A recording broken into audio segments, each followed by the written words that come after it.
Let's just jump right in. These are my 3 favorite tricks for recording yourself in Logic Pro. Some of these I'm surprised nobody talks about. Number 1 is simple but super underrated.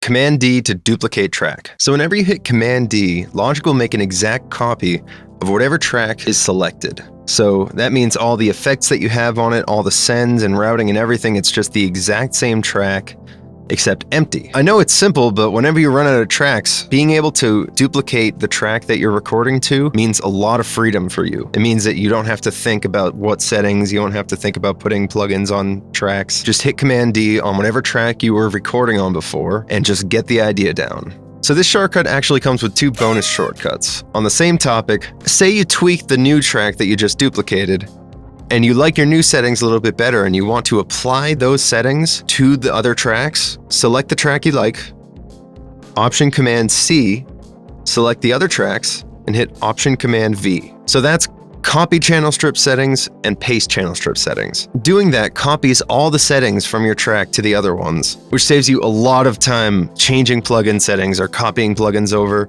Don't waste your time with any of that. If you want it to be a duplicate, Option Command C, Option Command V. Just like copy paste, but add option. Okay, number 2 is a big one. I'm gonna talk about take folders. Now I initially started on Pro Tools, so when I first discovered take folders, I immediately hated them. Here's a shortcut that made it all make sense for me. So you're probably familiar with the view of the take folder and how it makes comping really easy.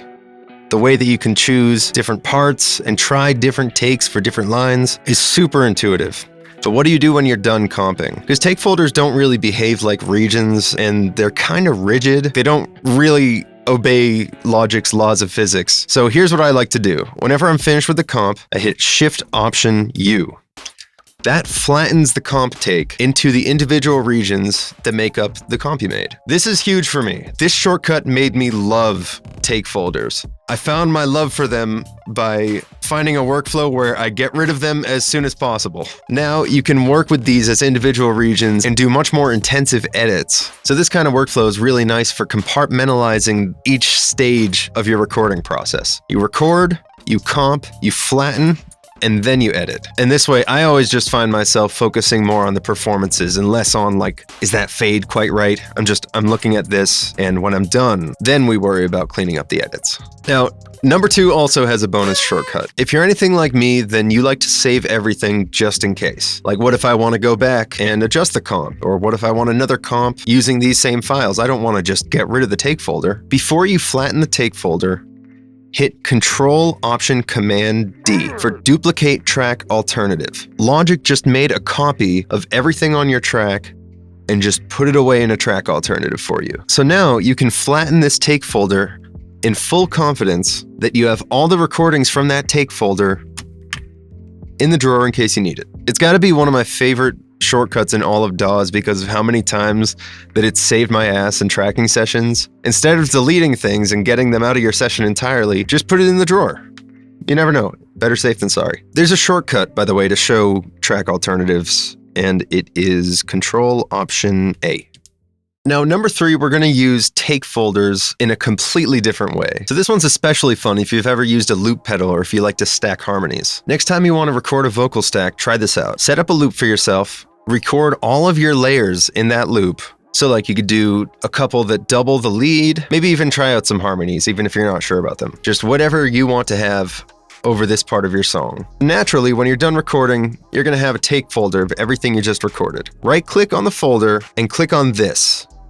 Unpack take folder to independent tracks. Just like that, Logic has made a copy of your track for every take that you did. So now all you really have to do is adjust the volumes and maybe pan these left and right, go through each one, see if you like it, and you have a vocal stack just like that. It's a cool way to approach things. I love offering it to singers. It avoids having the clunky start-stop process that we often have while recording. You can really zone in and get out of your head about the performance. I couldn't really think of a bonus shortcut for this one, so I'm going to share something that's kind of related. Option, comma, and period with the carets. Option carets. Option less than, greater than. This shortcut jumps you from marker to marker in the session, forward and backwards, and it sets the locators around the marker. This could be good for loop recording because say you have like the post chorus, you want to record a bunch of takes. That's the quickest way to just go there. You don't have to think about clicking and dragging. It's like, cool, I'm in this section now. So I really like that. That's how I usually end up navigating around songs. And when you get used to it, you can kind of do it without thinking, like, can you bring me to the chorus? And I'm like, okay, we're in the chorus. So that's cool. Maybe you'll find that useful. All right, that's going to do it for today. Thank you so much for watching. Please leave me a like if you learned absolutely anything in this video. I could probably talk about this subject for hours, so I'm definitely going to make some follow-up videos, share some more tricks and things that I use in Logic. So subscribe if you want to see any of that. Leave me a comment if you want me to dive deeper into anything, or if there's something specific you want me to talk about, and I'll see you next time. Peace.